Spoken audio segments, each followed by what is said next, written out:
కథల్లో మనకు ఎక్కువగా వినిపించే మాట నమ్మకం. ఆ నమ్మకం కూడా ఎలా ఉండాలి అంటే సంపూర్ణ శరణాగతి అనే విధంగా ఉండాలి. దానికి ఓ ఉదాహరణ రామాయణంలోని శబరి. తన గురువుగారు చెప్పిన మాటపై నమ్మకంతో ఏనాటికైనా రాముడు వస్తాడనే ఆశతో కాలం వెళ్లదీసింది. ఎంతకాలం అనడానికి అంతులేదు. నమ్మకం కోల్పోకుండా ఆమె ఎదురు చూస్తూనే ఉంది. ఆ ఎదురు చూపులు ఫలించి రాముడు మాతంగి ఆశ్రమానికి వస్తాడు. మాతంగి ఆశ్రమంలో శబరిని చూస్తాడు. ఆమెకు మోక్షం ఇస్తాడు. ఇది రామాయణం కథ. ఈ కథను మన చిన్నపిల్లల కథలా కూడా చెప్పుకోవచ్చు. చిన్నపిల్లల కథలా చెప్పుకుంటే అందరికీ అర్థమవుతుంది. అనగనగా ఒక ఊరు. ఆ ఊరిలో గోపి అనే పిల్లవాడు.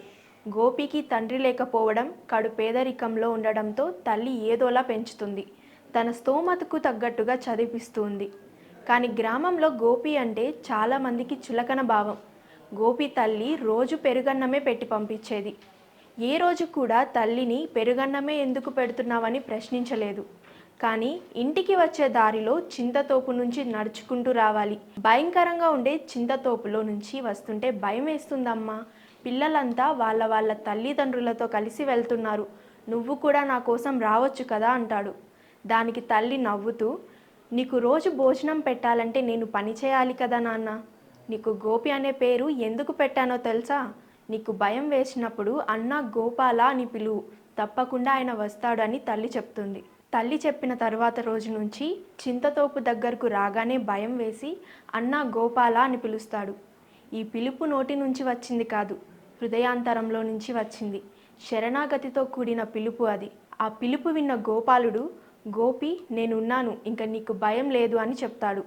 ఆ రోజు నుంచి రోజు చింతతోపు వద్దకు రాగానే అన్న గోపాల అని పిలవడం, తోపు దాటేంత వరకు గోపాలుడు గోపికి తోడుగా ఉండడం జరుగుతుంది.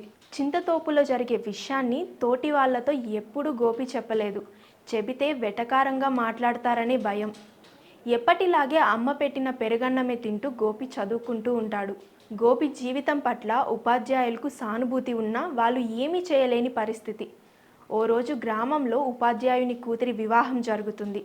ఆ వివాహానికి స్కూల్ నుంచి అందరూ హాజరవ్వాలని నిర్ణయించుకుంటారు. మిగతా పిల్లలు వాళ్ళ తల్లిదండ్రులతో కలిసి మంచి ఖరీదైన బహుమతులు తీసుకొని వెళ్తారు. కానీ గోపి తల్లి ఒక చిన్న ముంతలో పెరుగుని ఇచ్చి పంపుతుంది. ముంతలోని పెరుగును చూసి అవహేళన చేస్తారేమో అని భయపడతాడు గోపి. అమ్మ ధైర్యం చెప్పి పంపుతుంది. గోపి తోపు దాటి వెళ్తూ ఎప్పటిలాగే అన్న గోపాల అని పిలుస్తాడు. గోపాలుడు వచ్చి కుశల ప్రశ్నలు వేస్తాడు. తను ఎక్కడికి వెళ్తున్నానో అమ్మ ఏం చెప్పి పంపించిందో చెప్తాడు గోపి. గోపాలుడు నవ్వుతూ భుజం తట్టి పంపుతాడు. వివాహానికి హాజరైన విద్యార్థులంతా మంచి బహుమతులు ఉపాధ్యాయునికి ఇస్తారు. గోపి వంతు రాగానే అమ్మ పంపిన ముంతను ఇచ్చి తలదించుకుంటాడు.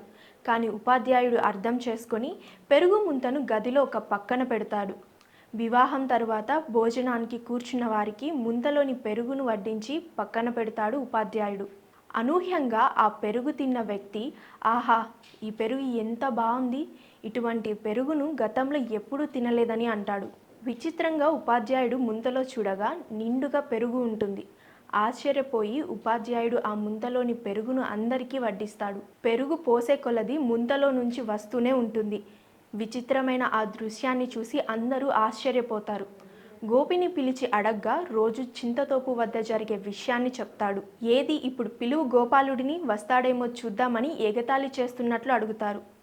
ఉపాధ్యాయుడు కలుగు చేసుకొని, పిల్లవాడు చెప్పింది నిజం కాకుంటే ఇక్కడ జరిగిన వింత ఏమిటి? స్వామివారు తనకు తోడుగా ఉన్నాడని చెప్పడానికి పెరుగు సందర్భం ఒక్కటి చాలని అంటాడు. ఆ రోజు నుంచి గోపిని గ్రామంలో వారంతా గౌరవించడం మొదలు పెడతారు. నమ్మకం ఉండాలే గాని దేవదేవుడు ఎక్కడ ఉన్న భక్తుని కోసం పరిగెత్తుకుంటూ వస్తాడు అనడంలో సందేహం లేదు. Please subscribe to the channel and download the Politicos app from the links in the description.